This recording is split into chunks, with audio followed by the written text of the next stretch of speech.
Shri Krishna Govind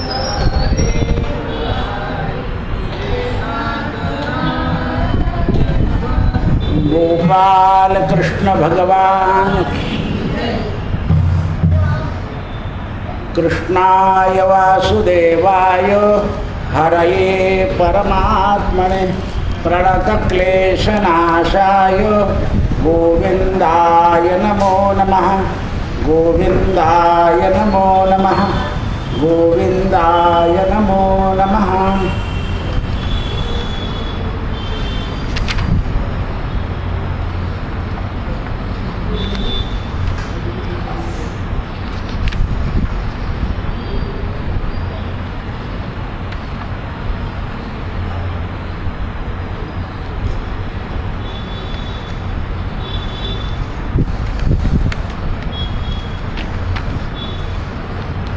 पूर्वाध्यायी दृढधन्व्या rajas राज्यस्थापोनिया पुत्रास स्वपत्नी वनासी गेला।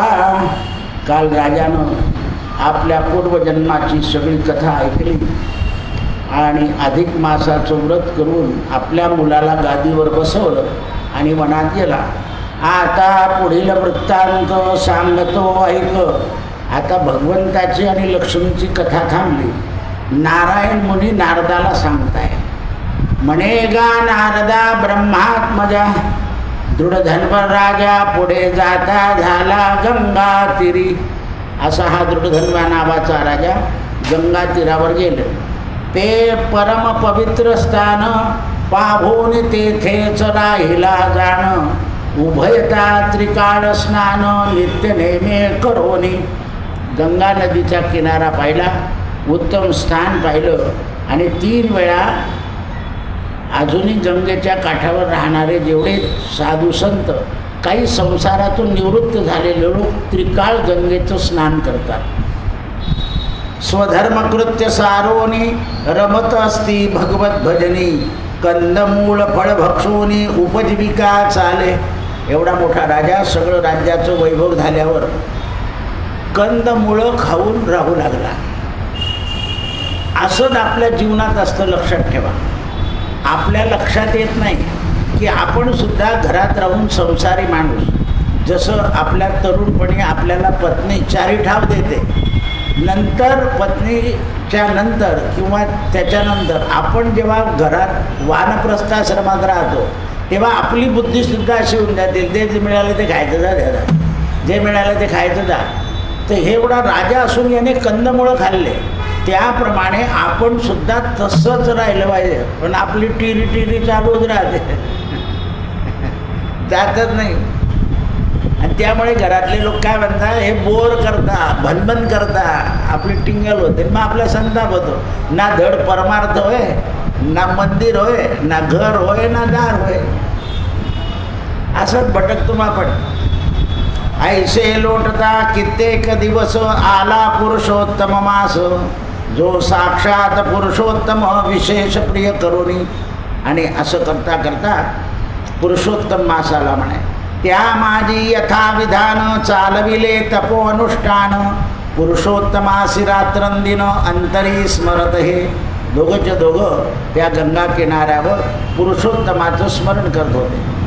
त्यातच हे राजेश्वर ऊर्ध्वबाहू निराधार। एकजी पदावर अंगुष्ठावर उभा राहुनी। मग राजाने पत्नीला सांगितलं, मी आता तप करतो, तू जप कर। म्हणून एका अंगठ्यावर उभा राहिला। दृष्टी लाभोने आकाशात मुखे कृष्ण नाम वदत। तोंडाने भगवंताचं नाव घेत राहिला। निरहार ऐसे सतत व्रत करीत असे। तेव्हा तयाची कांता गुणवती सुंदरी प्रतिव्रता। पती सेवे माझी सर्वता तत्पर झाली।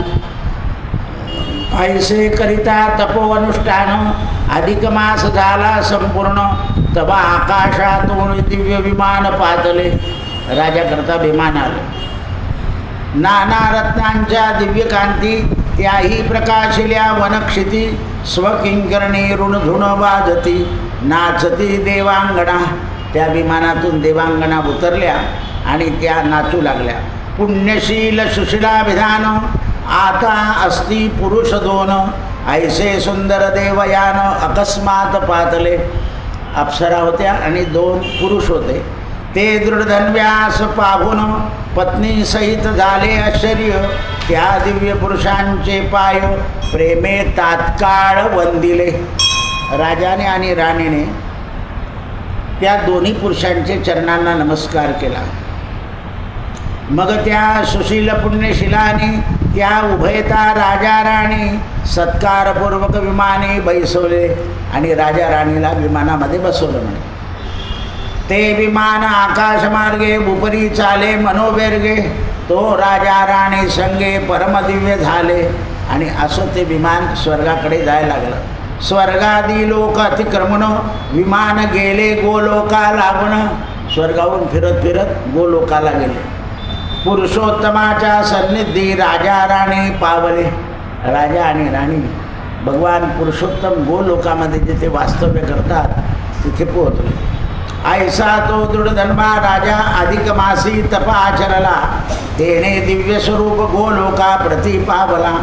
आणि तो तप करीत असता तयाची पत्नी प्रतिवदा तिने पतीची सेवा केली अधिक मासी. तिने अधिक मासामध्ये सेवा केली म्हणून तेने पुण्यती राणी ते क्षण गोलोका प्रति पावली. नारदा मी अधिक मासी पुण्य काय वर्णू एकमुखे. हे नारदा, या अधिक मासाचं पुण्य काय सांगू म्हणे. पुरुषोत्तम मास जमी जगी नाही उत्तम. त्यास म्हणती पुरुषोत्तम म्हणून परमश्रेष्ठ. म्हणून स्वामीनारायण पंथामध्ये पुरुषोत्तम भगवान म्हणतात. कारण पुरुषोत्तमासारखा श्रेष्ठ कोणी नाही. अधिक मासा लागे सेविता हे अच्युत फळ येई हाता. म्हणून सहस्र जन्मादी आपल्याकडे त्याच पुरुषोत्तमाला नारायण म्हणतात. फक्त प्रत्येकाचं नामाभिधान वेगळं असू शकतं. परमात्मा एक आहे, तोच श्रीकृष्ण म्हणून आहे. पुरुषोत्तमाच्या ठाई कोणत्या निमित्ते नरही स्नान जप सर्व काही केले असता. या पुरुषोत्तम मासामध्ये स्नान दान आणि जप केला असताना तयाचे पुण्य प्रभावे कोटी जन्मे प्रापनासती जाण. त्या अधिक मासाच्या पुण्यानं माणसाचं कोटी पाप जे असेल ते नाश पावतं आणि मनुष्य गोलोकाला जातो. ऐसी एक शाखा मृगी कोणती पण अधिक मासी 5 दिवस शिरनेती. अशा एखाद्या वानरानं व्रत केलं होतं म्हणे. 5 दिवस त्याला ते व्रत घडलं. त्याच्याने तो उधळला आणि एका सरोवरात पडला म्हणून त्याला स्नान घडलं.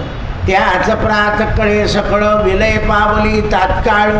कृष्ण परितो निर्मळ दिव्य देही झाला. विमाने बैसोनी गेला. आधी व्याधी गेली. तस्मात मासावनी परमश्रेष्ठ पुरुषोत्तम मास.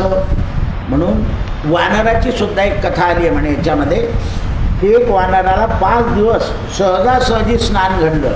काही तोंडाला म्हणजे लाल झाल्यामुळे काही खाता नाही आलं म्हणून उपास घडला आणि तोही उद्धरून गेला.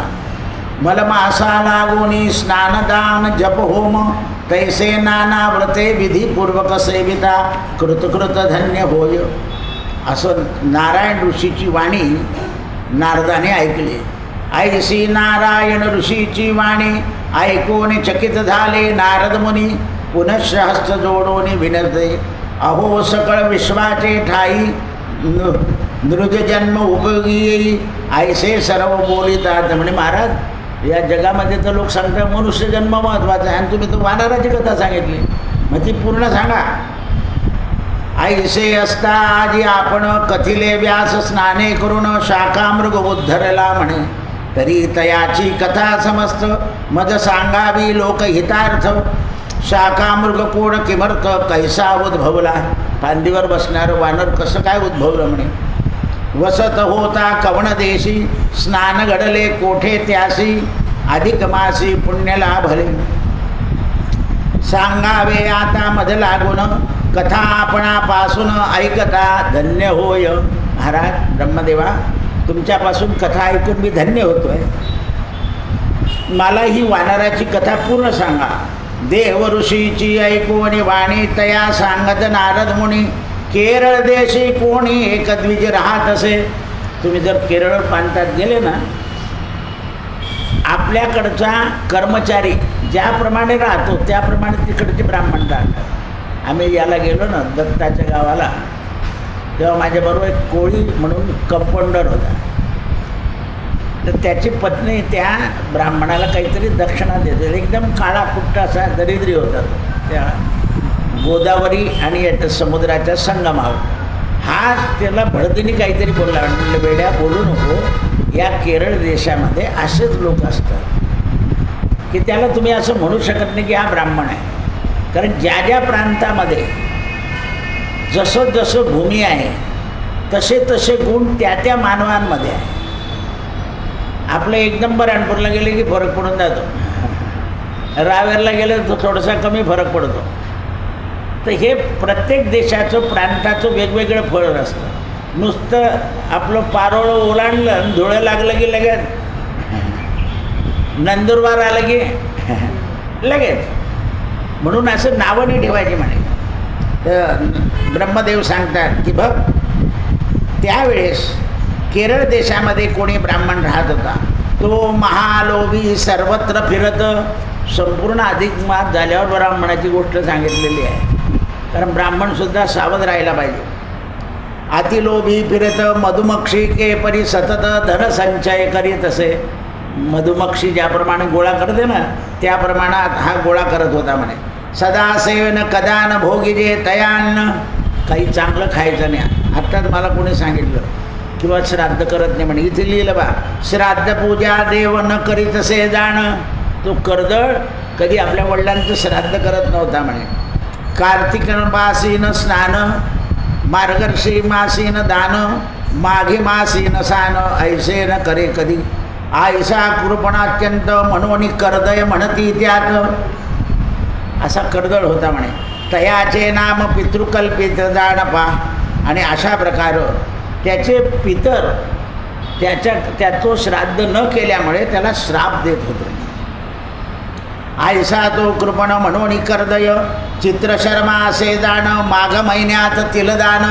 लोकांना मात्र सांगायचा की माघ महिन्यात अमुक दान द्या, कार्तिक महिन्यात अमुक द्यान, वैशाखामध्ये धान्य दान द्या, सुवर्णदान द्या, व्यतिपाताला रजतदान, वैधृतीला द्या, सर्व दानं संकपणावर द्यावे असं लोकांना सांगायचं.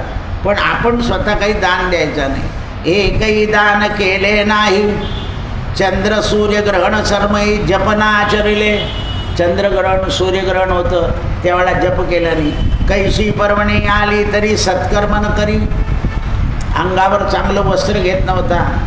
वर्षकालामध्ये ओला राहायचा, छत्री घ्यायचा नाही, पादत्राण उन्हाळ्यात घालायचा नाही. कारण कोणी आपल्याला पाहिजे याच्याजवळ नाही म्हणून लोक देतील याच्याकरता तो असा दरिद्री जायचा.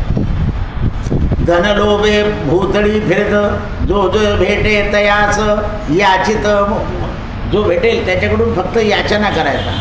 पाणी काढी नेत्रातून रडे वारंवार की मला कोणी काही देत नाही, द्या असं बोलायचं. नगर हिंडे दारोदार. दिवसेंदिवस प्रत्येक घर फिरायचा. कोठे स्थिर न राहे. आणि कुठे स्थिर राहायचं नाही. ज्याच्या सन्निध्य जाई तेथे धिक्कार करती काही दिवसाने. नंतर असं झालं की त्याला पाहून लोक त्याचा तिरस्कार करू लागले. ऐसा कोणी नष्ट कर्दय तयाचा एक मित्र माळी. त्याचा एक मित्र माळी होता म्हणा. त्याच्या मळ्यामध्ये राहायला लागला. कर्दय जावोनी वारंवार रुदन करी मित्राला लागून. आणि आपल्या मित्राला आपल्याजवळ काही नाही असं सांगायचा. संपूर्ण कथा सांगे काय करू सका आता उपाय. दुर्भाग्याचा उदय दुःख कारण. माझं दुर्भाग्य आलं म्हणे, मला आता कोणी काही देत नाही म्हणे. नगरजन समस्त मत करती तिरस्कार. यास्तवया नगरात बसावया नाही घर. मला आता घरी राहिलं नाही म्हणे, लोकांनी हाकलून दिलं. कोठे मागू भिक्षा शुष्क अन्न मिळे तया. पुढे कर्तव्य न सुचे जा. माझे मेटे बसले देख उठवणे जाती सगळी ग. काही लोक माझ्याजवळ बसले किंवा मी लोकांजवळ बसला तर लोक उठून जाता म्हणे. माळाकार म्हणे राहे वटिकेत. तो माळी म्हणे जाऊ दे आपल्या मळ्यात राहा म्हणे. मानव निशरणांगत वटिके माझी राहिला. तर माळ्यामध्ये राहायला लागला. पण तिथे याने काय केलं म्हणे, की चांगले चांगले फळं विकून टाकायचे आणि कच्चे तोडून ठेवायचे आणि पक्षी मारून ठेवायचे की पक्षी खाऊन गेले तुझे फळ. लोभी माणूस जिथे जाईल तिथे फक्त टक्केवारी आकडेवारी पाहत होतो. याची कथा सांगितली. ऐसा क्रम चालय सतत संवत्सर लोटले बहुश कर्दयाच्या आयुष्यात सन्निध पाहतला. 87 वर्ष झाले पूर्ण तो कर्दय पावला मरण तयाच्या जीवत म्यासी बांधून यमदूत नेले. 87 वर्षाचा झाला गेला तेव्हा त्याला बांधून नेलं म्हणा. तो कर्दय मरण पावला तया जीवात्मे बांधून यमदूत चालिले. वाटिके माझी राहिले प्रेत सडवून गेले. तिथे पडला होता नाल्यात पडून गेला म्हणे. त्या बगीच्यावाल्याने पाहायला काही सापडत नाही. 7 दिवसापर्यंत प्रेत कुजलं. असो पापाची दुर्गती भोगल्या मिणान गती ऐसे वेद बोलती जाण पहा. आपण जे पाप करतो त्याची गती जीवाला भोगावी लागते. गेल्यावर सुद्धा देहाची हेटाळणी होती. पहा त्या जजच्या घरी सुनेचं प्रेत 2दा ओपन केलं. जो जज न्याय देतो त्याच्या घरी 2दा ओपन पोस्टमार्टम. पहिलं खोटं दुसरं खरं. काय न्याय दिला असेल त्या बाईने दिवसभर. तो जीवात्मा हा करीत कृतकर्मा आठवीत म्हणे बद्धवा. केवढे हे अज्ञान देवा दुर्लभ भरतखंडी जन्मुनी नरका पावलो. तेव्हा तिथे आठवलं म्हणे त्याला की आपण भारतात जन्माला आलो आणि काहीच केलं नाही स्वतःच्या देहाकरता. आता झालो मी पराधीन काळापाशी पावलो बंधन. मानव जन्मात काही न पुण्य आचरले. कधी दान न दिले काही अग्नी धावन केले नाही. मकर मासी नालो नाही. मकर संक्रांतीला कुठे आंघोळीला गेलं नाही म्हणे. अधिक मासी त्रिदन. काल कोणीतरी याच्यावर गेलं तापीवर. ते परवा मला विचार आला म्हणजे दादा आंघोळ करून द्यायचं. आता तुम्ही कसे जाऊन आले माहीत नाही बरं पण शास्त्र काय सांगतं ते ऐका. आंघोळ करून द्यायचं का. ती बाई म्हणे कशाला आंघोळ करून द्यायचं. ती त्या आंघोळणी करायची का म्हणे. त्या दुसऱ्या बाईने तिला सांगितलं माझ्या आईने असं सांगितलं आहे म्हणे. आता दादांचं ऐकून घेऊन मग आईचं सांगू म्हणजे आईचं खरं ऐकणे आपल्या लक्षात येईल. म्हटलं बेट्या पुण्य करायला जायचं असेल तर तीर्थक्षेत्रावर. आता मी यात्रेला जातो ना आधी सकाळी उठून धर्मशाळेमध्ये माझी आंघोळ पूजा अर्चा करून मग स्नानाला गंगा नदीवर जातो. मग याच्यावर आपण ज्या तीर्थावर जाणार आहे त्या तीर्थावर अमंगल रूपात जायचं. आपला उल्हास म्हणजे ते आंघोळ तर करणे आहे. काय 2-2 वेळा चावले बामण चाळे हे. ती म्हणे माझी आई बरोबर बोलली होती. म्हटलं मग तुझी आई मग ऐकत होती ना प्रवचन. 72 पासून तर 80 पर्यंत माहिती होतं तिला. तिने आईचं व्हेरीफाय करून घेतलं काल. कसे बुद्धिमान लोक असतं बघा. नाही तर आपल्याला काय वाटतं आई मागे लागते मागे लागते मागे लागते. सासू मागे लागते मागे लागते. म्हणून ज्या बाईला सासू नाही ना तिच्याकडून पुण्य कमी होतं. हे जुने लोक आपल्याकडून करून घेतात म्हणून आपल्याकडून पुण्य जास्त होतं. पण आता आईत पाहते अशी सासू पाहिजे की जवळ राहिलीच नाही पाहिजे माझ्या पोरीजवळ. आता असे कारखानेच खराब झाले. बऱ्याच बाया विचारताना दादा मुलाच्या आईचा स्वभाव कसा असेल. म्हटलं एकदम टॉप. टाप कडकच पाहिजे म्हणजे आपली मुलगी सुखाने राहील. हे लक्षात आलं पाहिजे आपल्याला. ज्यांनी सासूला बाजूला केलं ना ते दुःख भोगत आहे. अनादी अनुभव आहे माझ्यासमोर. कारण एक आपल्याला तो धाक आणि आपल्या हातून चुकीचं काम होत नाही पण पटणार नाही. अधिक मासी त्रिदरानं स्नान केले. कार्तिक मासी नाही केले. कष्टार्जित द्रव्य नाही दान दिले. त्याला आठवू लागलं म्हणे कर्दया तू सांप्रत सुखे वाटिके माझी राहत. मित्राचा केला विश्वासघात. त्याचे फळं विकून टाकले म्हणे तू आणि पक्षी मारून ठेवले. कामे सांगत करून दावत रात्रंदिना झटत असे. पैशाकरता काम खूप करायचं म्हणे तू बगीच्यामध्ये. आपल्या हाती खाली आला वाटिके माती सर्व खाला, प्रीती नाही तुला कोणाची. तुला कोणाविषयी प्रेम नव्हतं म्हणे, तुला फक्त द्रव्याचं प्रेम होतं. मग सकळ चिंता टाकून राजगृहा गेला माळी आपण, तई कार्य मिळवून सदा राहू लागले. पराधीन माळ्यास मिळेना वाटिका जावयास. त्या माळ्यालाही कोणी मिळत नव्हतं आणि तुलाही कोणी मिळत नव्हतं. परी कर्दयावरी दृढ विश्वास ठेवला, कर्दय पक्व फळे काढून समस्त, टाकी विकून काही भक्षून. म्हणून आपल्या मालकाला विचारल्याशिवाय फळ घ्यायचं नाही आहे.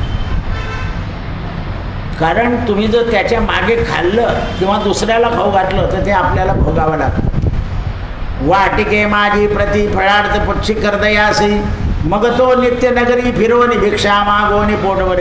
एवढं करून परत भिक्षाला द्यायचं मी पोट भरतो म्हणे. म्हणजे मित्राचा विश्वासघात करायचा. तयाचे मासे पिसारे सर्वत्र पडले सारे, ऐसे बोलोनी तेने उचलोनी दाखवले. पहा म्हणे पशुपक्षी खाऊन जातात तुझं फळं. आता ज्ञात बंधू स्वजन मामे भाचे जामे नंदन, पिता माता अनुजन ब्राह्मण सती माम कन्या. या जन्मात कदाई मिष्टान्न घातले. आपले नातेवाईक असताना त्यांना आपण जे खाऊ घालतो ते उपकारार्थ नाही. आपल्या हातून स्वजन स्वकीय शेजारी पाजारी यांना सुख दिलंच गेलं पाहिजे. यांना दिलं की ते आपल्याला मिळतं म्हणा.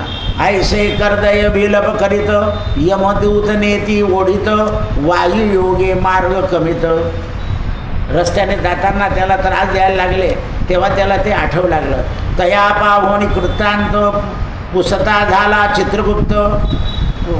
त्याला पाहिलं कर्दळाला आणि चित्रगुप्ताने विचारलं याचं पुण्य काय आहे. म्हणे महाराज सगळ्या चोऱ्या, मित्राला फसवणं आणि लोकांकडून रडून रडून भिक्षा मागणं संपूर्ण पाहावे. याचं चांगलं वाईट कर्म पहा म्हणे. ऐकोनी यम धर्माची वाणी, चित्रगुप्त म्हणे तया लागोनी, अहो प्रभो कर्दया म्हणून द्विजोत्तम. याचं नावच कर्दळ आहे म्हणे. सगळ्या गावातल्या लोकांनी याचं नाव कर्दळलं. चित्रगुप्त तया लागोनी म्हणे हा कर्दळ धनलोभी अत्यंत दृष्ट, वाटिके माझी विश्वासघात करतो. धनलोभे चोरोनी या फळ, बक्षी काही भिकी जाण. आणि म्हणे मग याने धन काय केलं रे. म्हणे जमिनीत ठेवले. आता लोक एवढंच आहे बँकेत ठेवतात, त्याने जमिनीत ठेवलं. आणि म्हणे रे चित्रगुप्ता सांगतो सहस्रवार वानर जन्म, 100 वेळा याला 1000 वेळा याला वानर जन्म द्या म्हणे. विश्वासघाताचे फळ मन भोगोनी मग इतर पाप भोगी. याने विश्वासघात केला आहे म्हणून आधी विश्वासघाताचं पाप भोगेल. ते प्रभूचे ऐकोनी भाषत महान्यायी चित्रगुप्त, स्वांतरी विचार न दूता बोले. हा कर्दय अत्यंत आधम, लोभी झाला प्रथम, चौर कर्म केले ब्राह्मण असून, यास घोर प्रेतत्व. याला आधी प्रेताच्या जन्मात द्यावणे. पावोनी ते नंतर हा होईल वानर, अत्यंत भयंकर नरक भोगावया. हाची कर्म यम धर्मागृही, श्रेय करो न्यायसे. चित्रगुप्त सांगते झाले. दूत लवलाई धावले, ते सर्व अत्यंत भीषण, कर्दयास करती ताडन, प्रेत योनी माझी टाकिले. पहिल्यांदा प्रेत योनीत गेले म्हणे. 12 वर्ष राही प्रेत योनी, न मिळे अन्न खावया. प्रेत योनीमध्ये अन्न मिळत नाही. मुलगा, पत्नी, पुत्र किंवा भाऊ हे ज्या तिथीच्या दिवशी किंवा अमावस्येच्या दिवशी तीळ घालून पाणी देतील त्याला तिलांजली असं म्हणतात. तेच या प्रेत योनीला लोकांना प्राप्त. नाहीतर यांना अतोनात हाल भोगावे लागतात. आणि मग ज्या पुत्रांनी किंवा कोणी काही केलं नाही त्यांच्यामध्ये मनसा वायुरूपाने घरात प्रवेश करतात. शयनाच्या वेळा, भोजनाच्या वेळा, आनंदाच्या वेळा, लग्नाच्या वेळा घरात कल्लोळ माजत. कशाहून तरी भानगड होते आणि कोणत्या टोकाला चालले जाते आणि परत 1 तासाने शांत होऊन जाते. परत एकत्र येतात. गोंधळ करतात. अतृप्त योनी, क्षुधा तृषा व्याकुळ, वारंवार तळमळे क्षित, अरे रडे ओढगे रात्रंदिवस. आवाज करा म्हणे प्रेत योनी. ऐशी प्रेत योनी दुःख समस्त भोगोनी फलचौर्यजनित कपित्व पावला. असं प्रेत योनीचं जन्म भोगला आणि मग वानर झाला म्हणे. दिव्य कलेंजर पर्वतावर, एका पर्वतावर जंबूखंड मनोहर शीतछाया सुंदर अपार पुष्प जाणपा, तेथे पापनाशक एक कुंड सरोवर नाम. राजस्थानमध्ये तिथे एक पापनाशक कुंड होतं म्हणे. अत्यंत दुर्लभ मृगतीर्थ जाण, तेथे श्राद्ध करती लोक. प्रत्येक भागामध्ये असं एक तीर्थ आहे की तिथे जाऊन श्राद्ध करायचं. जसं आपलं त्र्यंबक कुशावर्ते, नील पर्वते.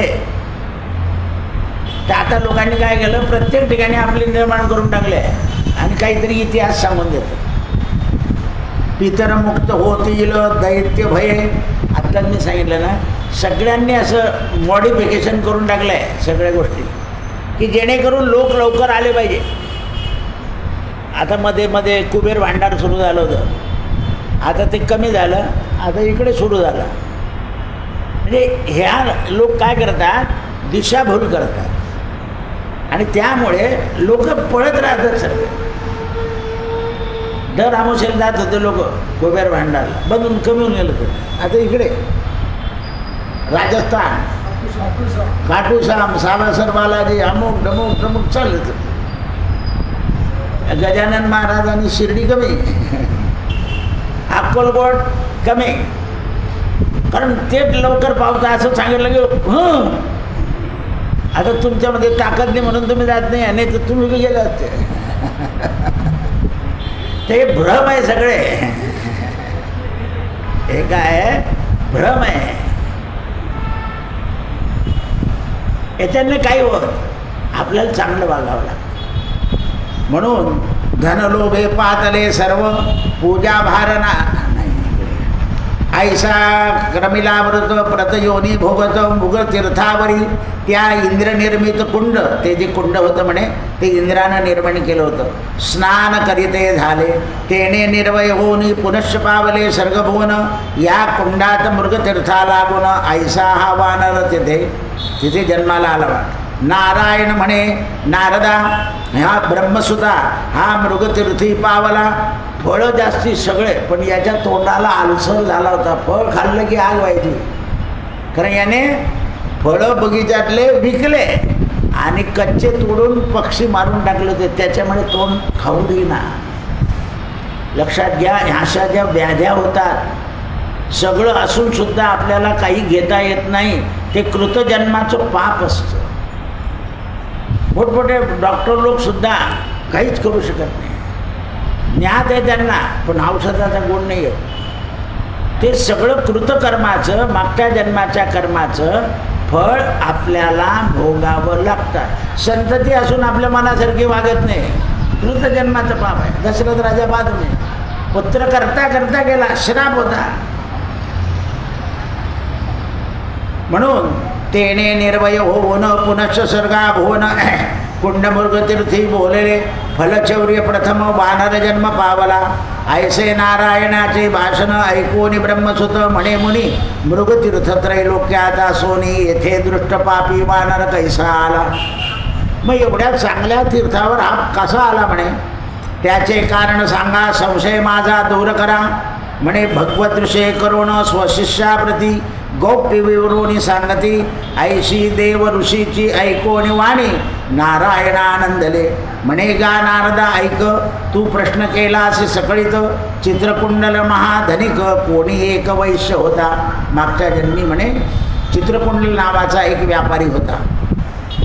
त्याची श्री पुण्यसरिता तारका नामे प्रतिपदा अधिक मासी उभयता झाली असे. तिने दोघांनी अधिक मासाचं व्रत केलं होतं. मासपूर्वी यथोक्त ऐसे पुरुषोत्तमाचे व्रत उद्यापना आरंभिले.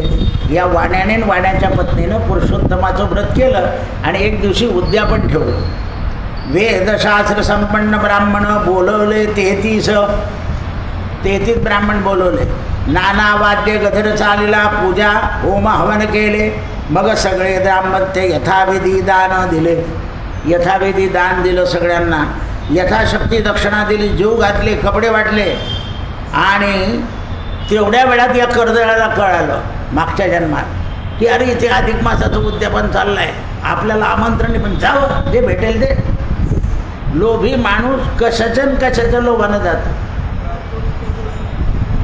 परी महालोभी कर्तव्य तिथे गेला, वैश्या पुढे उभा राहिला रडत, हात जोडवणे म्हणत गडगद वाणीने म्हणत, महाराज मी आजपासून 7 दिवसाचा उपवास, मला 7 दिवसाचा उपवास नाही, काही खायला नाही, अंगाला वस्त्र नाही म्हणे. तुम्ही पुरुषोत्तमाची भक्ती केलेली आहे, तुम्ही भाग्यवान आहे, तुमचे मातापिता चांगले आहे, तुम्हाला चांगले असे आशीर्वाद देऊ लागला आणि बोलू लागला म्हणे. आणि त्यावेळेला ते सगळं पूजा मांडलेली होती अधिक मासाची. आणि त्या अधिक मासाच्या पूजेकडे पाहता पाहता याने सांगितलं की देवा पुरुषोत्तमा, अरे काही नको करू, या माणसाला व्यवनाला जेवायला घाल आणि काहीतरी देऊ दे. तेवढं त्याने पाहिलेलं होतं.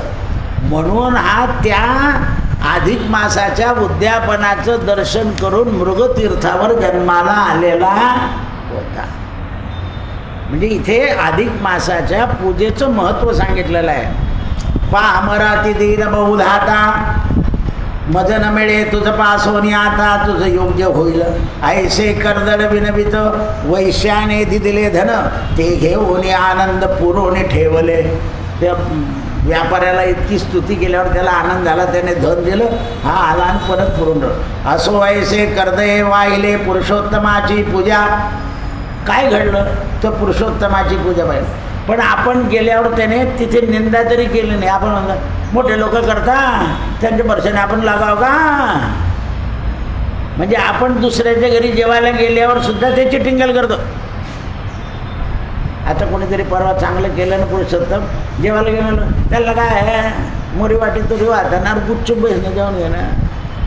पण हा उल्हास फाल्गुन मासात जन्माला आलेला असतो, त्यामुळे नीट बोलत नाही, कर्मच नाही नीट घडत. नारद पावले समाधान, पुनश्चतया लागून हात जोडून प्रश्न करती. पुन्हा नारदाने प्रश्न केला, म्हणे मुनींद्रा, जयाच्या ठिकाणी सुपळ वृक्ष, भीड छाया सर्वत्र सुशीळ, ऐसे रम्य मनात हा का तेथे राहिला? ते ऐकून नारायण नारदे सांगते झालं, जयाच्या श्रवण मात्रे सर्व पाप, पूर्वी रामचंद्र कांतासहित वनात गेले. बघ म्हणे, आता रामसुद्धा का वनात गेले त्याला कारण आहे. आणि रावणाने सीता चोरून नेली. राम त्याच्याशी झुंजू शकत होते, तिथेच सीता सोडवू शकले असते, पण रावणाने हुशारी केली, मृगाच्या मागे रामाला पाठवलं, मग सीता पळवली. रावणाने कपट केला आहे. नाही तर रामाने तर समोर जर तो तसा सीतेला ओढत असताना तर रामाने तिथेच संपवलं असतं, काही वेळ लागली नसती. नारद सांगती कारण राम सन्निध पातले, म्हणती दशरथ रामे त्वा मारिला राक्षस धाम, तेणे सुरकाम अति केले, म्हणून झाले प्रसन्न यथेच्छ मागेले वरदान, सुरांचे ऐकून वचन रघुनंदन बोलिला, अहो तुम्ही येणार वर, तरी माझ्या विनाचे वानर राक्षस मारेले सत्वर, जिवंत करून उठवावे. मग ज्या वेळेला रामाने वानरांकडून, कारण वर मागताना रावणाने असाच वर मागितला होता, देव मला मारायला चालतील पण मानव दानव हे कोणी नको, म्हणून रामाने वानर बरोबर घेतले. तुला वानर म्हणून त्याला वानरांकडून मरण पावलं. पण रावणाकडून काही वानर मारले गेले तर रामाला आवडलं नाही. ते जेव्हा इंद्र खाली आला रामाला शरण की तुम्ही राक्षसांना मारलं, त्यावेळेला रामाने सांगितलं, इंद्रा आधी माझे वानर जिवंत कर. मग इंद्राने अमृत टाकलं. आता अमृत टाकणं सुद्धा मोठं कठीण होतं, कारण इकडे राक्षस पडलेले, इकडे वानर पडलेले. राक्षसांच्या अंगावर अमृत पडून गेलं तर तेही जिवंत होऊन जातील. म्हणून इंद्राने मोठ्या कटाक्षाने देवाचं नाव घेऊन, म्हणजे रामाचं नाव घेऊन वानरांवर अमृत टाकलं, आणि म्हणून सगळे वानर जिवंत झाले. सुग्रीव हनुमंत अंगद जांबुवंत वानरा सर्व मित्र कार्य केले. आता तुम्ही वानरासी आज्ञा देऊन जावे येथे. राम जेव्हा गेले तेव्हा वानरांना आज्ञा दिली की येथेच तुम्ही खा. म्हणून आज जर तुम्ही गेलात वृंदावनात वगैरे तर दक्षिणेकडून ट्रकचे ट्रक फुटाणे येतात. आज रोज वानरांना खाऊ घातले जातात. वानर संस्था इतकी आजच्या काळामध्ये व्यवस्थित सांभाळली जाते आहे की कुठे कोणाला काही त्रास नाही. भरगच्च लोक वानरांना खाऊ घालतात. ही सगळी रामाची कृपा वानरांवर आहे, कारण त्यांनी रामकार्यामध्ये मदत केली आहे. म्हणून नारदा हा जो वानर आहे याने अधिक मासाचं दर्शन घेतलं म्हणून याला वानर जन्म मिळाला. पण याने फळं चोरलेले होते. ते फळं चोरल्यामुळे याला त्या मुखातून फळ खाता नाही आलं. म्हणून वानर पडलेलं फळ नाही खात, झाडावरचं तोडून खात, कारण त्याला पडलेलं खायची आज्ञा नाही आहे. पोपटसुद्धा खालची पडलेली शाख खाणार नाही, झाडावर बसेल आणि कोणती गोड आहे ती पाहिल आणि मग तिला, कारण या पक्ष्यांना वरदान आहे. नारद त्यावनी निरुती पल्लपल्लव विप्रती कपीची कर्मगती विपरीत म्हणून त्याची वानराची कर्मगती विपरीत होती म्हणून त्याला ते असलेले फळंसुद्धा खाता येत नव्हते. वारंवार फळ तोडून मुखाजवळी नेही परी ते भक्षावया नाही, आणि त्यामुळे अशक्त झाला होता. वृक्षावनी वृक्षावरी न जाता येई, इकडून तिकडून उड्या मारता येत नव्हत्या. कदाचित उड्डाण न करी, उड्डाण करता येत नव्हतं. दंतपंक्ती पडून गेलेल्या होत्या, अंगावर व्रण झालेले होते. ऐसे पूर्वजन्माचे कृत पाप पाहोनिया बहुदुःखी होत, निर्हार उपासी राहिला. म्हणून शेवटचे 5 दिवस पाणीने अन्नाने निराहारे राहिला. ऐसे बहुत दिवस गेले दैवपातला पुरुषोत्तम साक्षात्कार विशेष. हा पुरुषोत्तम मास आला म्हणे. त्या माझी पूर्वत शीतादती पडिला, त्या मृगतीर्थात पडला म्हणे. कदाचित फिरता फिरता वानर आले, तृषेने व्याकुळ झाले, तव सन्निध जपन प्रवर्तले काही. तर पाहिलं की आपल्या जातीचा माणूस पडला याच्यामध्ये.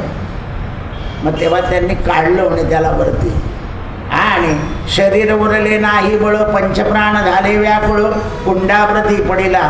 ऐसा अधिक मास दशमी पासोनी सतत 10 दिवस 5 दिवस पूर्ण 4 दिवसापर्यंत कुंडात लोळत राहिला. 5वे दिवशी 2 बररी माध्यानंदकारी मृगतीर्थाच्या परिमध्ये पडला जाऊन प्राण.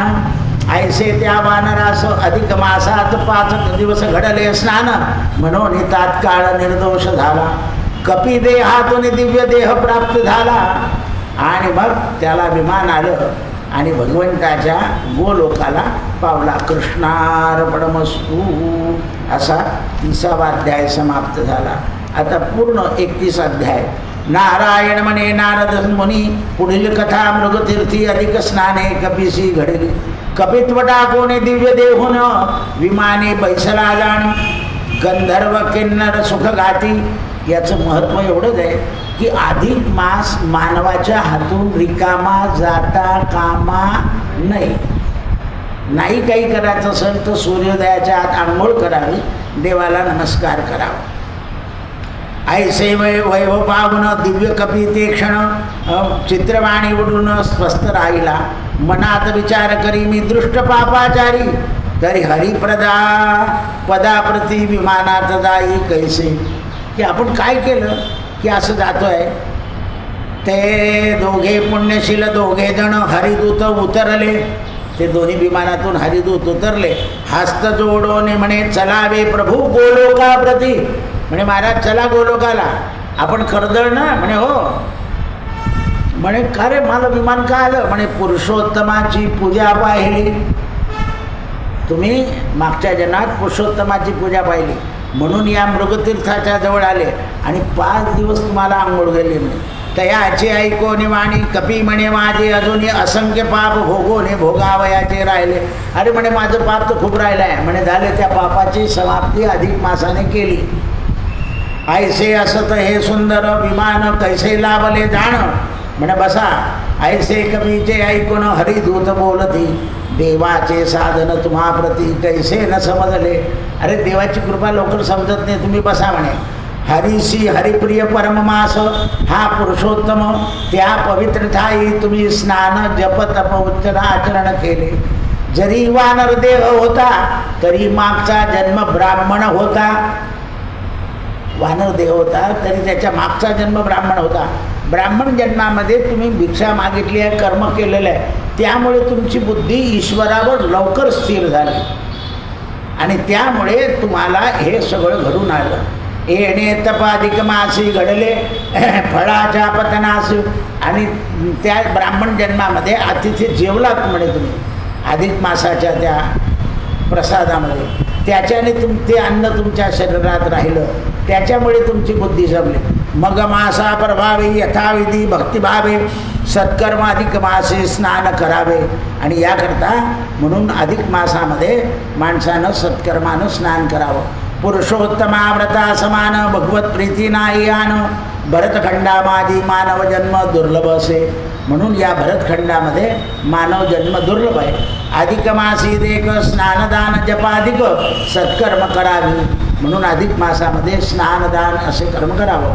हो अधिक मासाटाच्या ठाई स्नानदान न करती काही षटदुरात्मे खल होती. जे काहीच करणार नाही ते दृष्ट होतात म्हणे. मग दिव्यमानी प्रदक्षिणा करून हरिदूत घेऊन गेले त्यास. हरीचे दूत घेऊन गेले. मग आकाशमार्ग स्वर्ग पितृलोक हे त्याला दाखवलं आणि नंतर भगवंताच्या गोलोकाला घेऊन गेले. गोलोकी जामोनी विमान पोचता क्षण तो दिव्य पुरुष परमानंद झाला. याने नारायणाला पाहिलं आणि त्याला आनंद. नारायण म्हणे ब्रह्मसुता विचार कोणोनी पाहता तत्वता कर्दय सर्वथा यद्यपि महापापात्मा कपी जन्मात उद्धरला. का उद्धरला म्हणे ते अधिक मासाची महती आहे. मग अधिक मासी सत्कर्म भावेशी मोक्षपदाला जाईल तत्वशी. म्हणून जो कोणी अधिक मासामध्ये भावनापूर्वक सत्मकर्म करेल तो जाईल म्हणे. नारदा बहु काय सांगू उभयत्र सुखाप्राप्ती उत्तम साधन.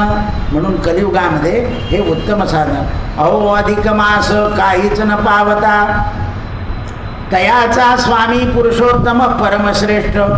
याचं कारण असं आहे म्हणे याचा जो मालक आहे 12 महिने जे आहे ना त्यांचे मालक सूर्य आहे. पण या पुरुषोत्तमाचे म्हणजे अधिक मासाचे मालक प्रत्यक्ष पुरुषोत्तम भगवान आहे. यथोक्त कर्म किए जे भरतखंडा माझी जन्मोनी पुरुषोत्तमाला गोनी सेवा किए. हे खचित वारंवार पुन्हा न येती जन्मासार यास्तव तुझ हे कथिले. आता गोलोकनाथ आशीर्वाद देता झाला तयाला. म्हणून श्रेयस्कर भगवत गुण जाणावे. म्हणून भगवंताचं गुण जाणावं आणि अधिक मासामध्ये भगवंताचं गुण गावं ऐकावं कीर्तन करावं आणि भागवत ऐकावं. गीता भागवत करती श्रवण अखंड चिंतन उतुंबाचे. ऐसे साक्षात गोलोक झाले प्रसन्न श्रवणदादी ऋषीनं नैमेषारण्यात कथा सांगितली. म्हणून अधिक महात्म्य पावन जो जो करी पठन त्याचे मनोरथ होय पूर्ण. जो जो पठन करेल म्हणे या अधिक मासाचं व्रत त्याचं पूर्ण होईल. म्हणून हा अधिक मासाचा ग्रंथ जगदोद्धाराकारक तया माझी जो भार्गव परशुराम रेणुकोद्भव. आता ग्रंथ ज्याने लिहिला म्हणे कुठे लिहिला तर राजापूरला. त्याचे वडील परशुराम आई रेणुका. ऐसे कोकण क्षेत्र सह्याद्री पर्वताजवळ धुतपापेश्वर नाव लिंग. त्या गावाला धुतपापेश्वर नावाचं लिंग आहे. तया कुळीस उत्पन्न सदाशिव नामे ब्राह्मण. सदाशिव नावाच्या ब्राह्मणानं हा ग्रंथ लिहिला. तयाची पत्नी गुणानुधान पार्वती समान. तिये पोटी विठ्ठल समान सचितानंद पावला. वेदशास्त्रा माझी प्रवीण ज्योतिषशास्त्र प्रवीण रघुनाथ शास्त्री तर्कालंकार जाणवा. रघुनाथ शास्त्री माझा पिता उभयता त्यांची ख्याता. अधिक मास हा ग्रंथ लिहिला म्हणे केव्हा लिहिला शके 1818 दुर्मुख नाम संवत्सरात वैशाख शुक्ल हिंदू पौर्णिमा तिथीला ग्रंथ संपविला. माता पितांच्या कृपेनं मुंबईपुरात ग्रंथ छापला आणि मुंबईमध्ये हा ग्रंथ छापला म्हणे. पुत्र पौत्र आदी संघ ऐसे 31 अध्यायी या ग्रंथात लिहिले असे. अधिक मास संस्कृत ग्रंथ तयाचा केला हा प्राकृत ग्रंथ. म्हणून हा मुळात संस्कृत ग्रंथ आहे पण त्याचा प्राकृत केला म्हणे.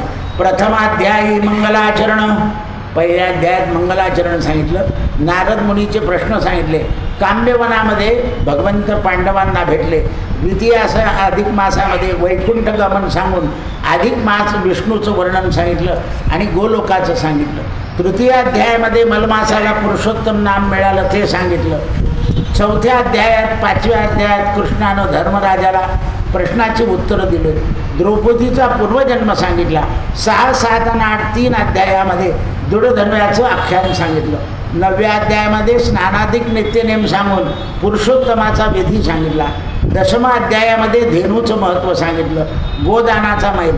11 अध्यायामध्ये विप्रपूजेचं महत्त्व सांगितलं, ब्रह्मस्व अपहरण केलं तर त्याचं वर्णन सांगितलं. 12 अध्यायामध्ये सांगून स्नानाचा महिमा, दीपाचा महिमा, दीपोच्छदाचं पाप आणि दिवा लावल्याचं पुण्य सांगितलं. 16 अध्यायामध्ये भगवान नामाचं, अन्नदानाचं महिमा सांगितला, उपवासाचा महिला सांगितला, मौन व्रत सांगितलं, वैधृती पौर्णिमा व्यतिपात 3 पर्व सांगितले. मग द्वादशी अमावस्या 2 पर्व सांगितले. 23व्या अध्यायामध्ये एकोत्तर उपास सांगितला, विप्राची सेवा सांगितली. 24व्या अध्यायामध्ये अनेक दान धर्म सांगितले, मेनाव्रताची कथा झाली. पुढच्या 5 अध्यायामध्ये स्नानाधिक फल सांगून वीरबाहूची कथा सांगितली आणि व्रत उद्यापन सांगितलं. 27व्या अध्यायामध्ये चांग सांगितले, गृहाचा नेम सांगितला. 27व्या आणि 28व्या अध्यायामध्ये सुमतीचं आख्यान सांगितलं आणि कर्दमाचं आख्यान सांगून पुढे 31वा अध्याय पूर्ण केला. कर्दमाला मोक्षप्राप्ती मिळाली म्हणून पुरुषोत्तम मासामध्ये जो कोणी हे 31 अध्याय श्रवण करेल, वाचेल, त्याला भगवान पुरुषोत्तम प्रसन्न होतील. अधिक महात्म्यसार बृहन्नारदी पद्माधार सज्जन श्रोते ऐकती चतुर एकत्र सोमोध्याय. श्रीराम जय राम जय जय राम. हरी विठ्ठल. सत्यगुरु राये कृपा मज केली, सापडवले वाटे जाता गंगा स्नाना. भोजना मागती तुप